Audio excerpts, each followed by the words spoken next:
Hola chicas, chicos, bendiciones, bendiciones, les bendigo y bendiciéndoles vamos a mirar aquí una palabra para que empecemos a mirar cómo se trata la muerte de nuestro maestro en el madero. Hemos estado tan engañados, pero ¿saben por qué? Porque nosotros cuando leemos muy poquitas veces le prestamos interés a lo que la palabra nos está enseñando y vamos como loros repitiendo lo que otros repiten. Cuando nosotros encontramos en las escrituras una profecía del sacrificio que iba a haber con la venida del maestro para restaurar y rescatar todo lo que había perdido. ¿Y qué estaba perdido? Yo estaba perdida. Yo andaba en un mundo de oscuridad, en un mundo que yo no sabía que el maestro existía. Todos conocemos y decimos, sí, yo creo en Dios y todo el mundo cree en Dios. Pero a la hora del té, mis amados, le obedecemos. Entendemos la palabra. Fíjense ustedes que yo encuentro aquí, vamos a leer un poquito en Génesis 22. Dice, aconteció después de estas cosas que probó Dios a Abraham y le dijo, Abraham. Y él respondió, heme aquí. Y dijo, toma ahora tu hijo, tu único, Isaac, a quien amas, y vete a la tierra de Moriah y ofrece allí en holocausto sobre uno de los montes de que yo te diré. Y dice la palabra que Abraham se levantó muy de mañana y enalbardó su asno y tomó consigo 2 siervos. Y a Isaac su hijo, y cortó leña, pero para el holocausto, y se levantó y se fue al lugar que Dios le dijo. Vamos a adelantarnos un poquito. Dice, cuando llegaron al lugar que Dios les había dicho, dice en el 9, que Dios había dicho, edificó allí Abraham un altar y compuso la leña y ató, escuchen bien, y ató a Isaac su hijo y lo puso en el altar sobre la leña. Y extendió Abraham su mano y tomó el cuchillo para degollar a su hijo. Lo primero que nosotros estamos viendo aquí es que él lo ató. Los sacrificios que encontramos nosotros en las escrituras, todos han sido, si nosotros leemos en Deuteronomios, leemos en Levíticos, leemos en los sacrificios que hicieron en Éxodo después de que salió el pueblo de Israel. Vemos que todos son sacrificios y el Padre dice sacrificios. Ahí no dice crucifíqueme a un cordero. Ahí no dice. Dice sacrifíqueme a un cordero. Uno para expiación, otro para perdonar el pecado del pueblo, otro como un holocausto. Ahí no se habla de crucificar a un cordero, se habla de sacrificar.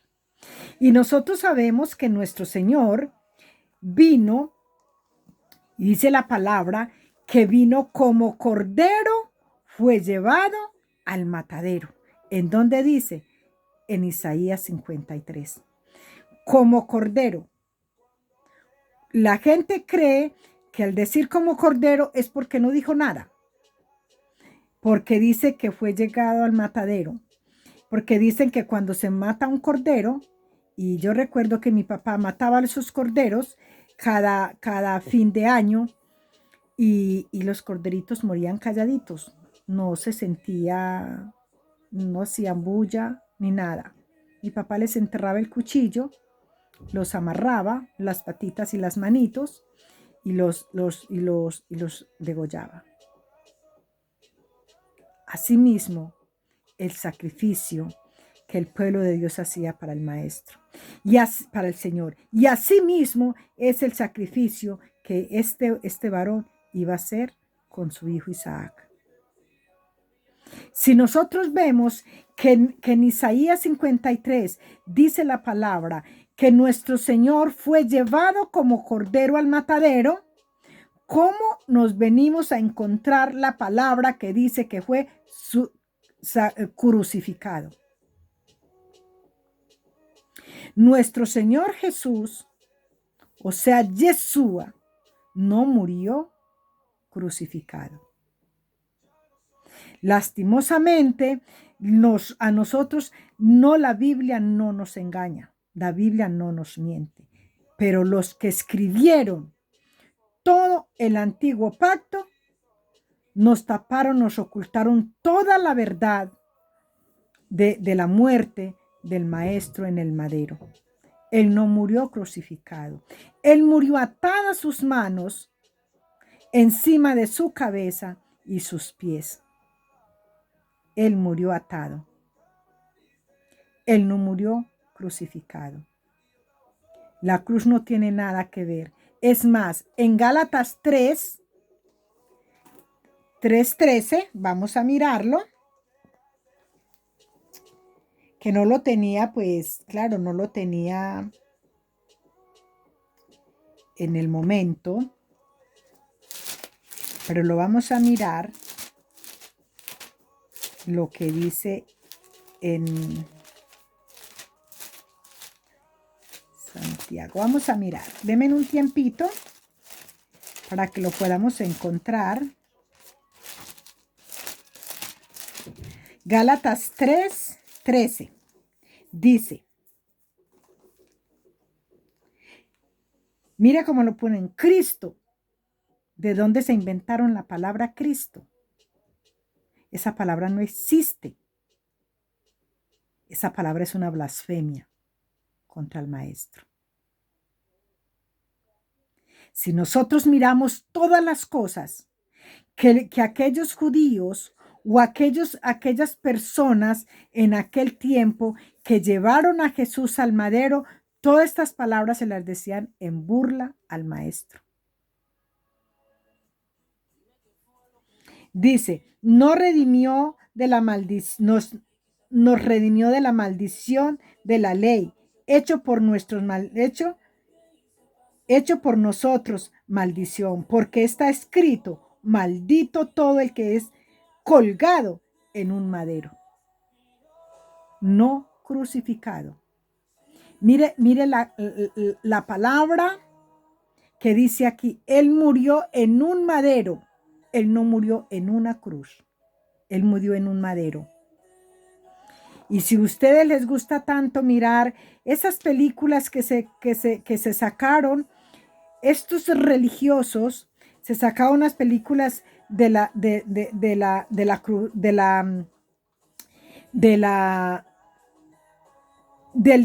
muerte del Maestro. Pueden mirar que en algunas solo llevaba un madero. Ahí no llevaba el palo para hacer la cruz. No la llevaba. Solo llevaba un madero. Fíjese que la película, la que este varón hizo, que es muy semejante, así que quedó ensangrentado y todo, él lleva una cruz. Pero Jesús murió en un madero, dicho por la palabra, maldito el que muere en un madero. Así que, mis amados, poco a poquito nosotros tenemos que ir quitando esta blasfemia de nuestra boca. No quisiera yo decir muchas cosas todavía, porque sé que la mayoría de las personas esto no lo van a digerir y van a empezar a decir, pero miren esa vieja lo que dice. Muchas personas de las que todavía hoy en día tienen esa palabra tan arraigada, Pero cuando yo me pongo a mirar cómo es que el enemigo nos ha tapado totalmente los ojos, nos ha dañado la visión, nos ha dañado tan tristemente la visión de esta manera tan lastimoso, todavía Él quiere hacer de nosotros lo que Él quiere. ¿Y todo por qué? Porque nosotros ni prestamos atención. Hay una chica que habla muy claro de este estudio, de esta palabra, de que el maestro no murió crucificado, que eso se lo inventaron los romanos. Y se los dejo muy claros, este estudio lo enviaron al grupo de mujeres. Pero ¿qué hizo el enemigo? No quiso que nadie lo viera. Y nadie lo escuchó y nadie lo vio. Porque eso es lo que él busca, que nosotros sigamos como los que le llevaron al madero con la misma blasfemia cada día, creyendo que le estamos adorando y que le estamos agradando. De milagro, de puro milagro, nuestro Padre amado todavía escucha nuestros clamores. De puro milagro todavía nosotros podemos contar testimonios que el Maestro ha hecho en nuestras vidas. Porque verdaderamente Él sabe que el anhelo en nuestro corazón es quererle servir y quererle adorar.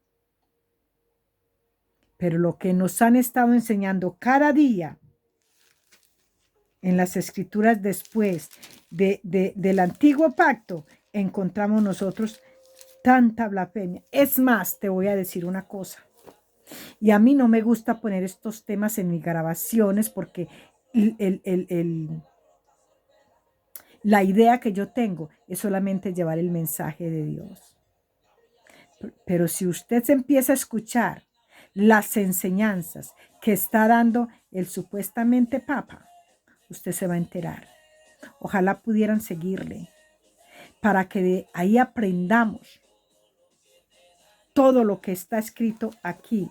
La mayoría de los que se dirigen a la muerte del maestro, toda la burla que le hicieron y todo eso nosotros lo hablamos igual, nosotros lo mentamos igual como está aquí. Seguimos la misma tradición que se llevaron en aquel tiempo al llevarlo al madero. Y yo te voy a preguntar, yo voy a decir una cosa, pregúntate, busca quién se inventó lo de la cruz. Pregunta, métete en internet y busca y pregunta por el nombre de la persona que se inventó la cruz. Pregúntate cuántos años después de la muerte del maestro escribieron el nuevo pacto.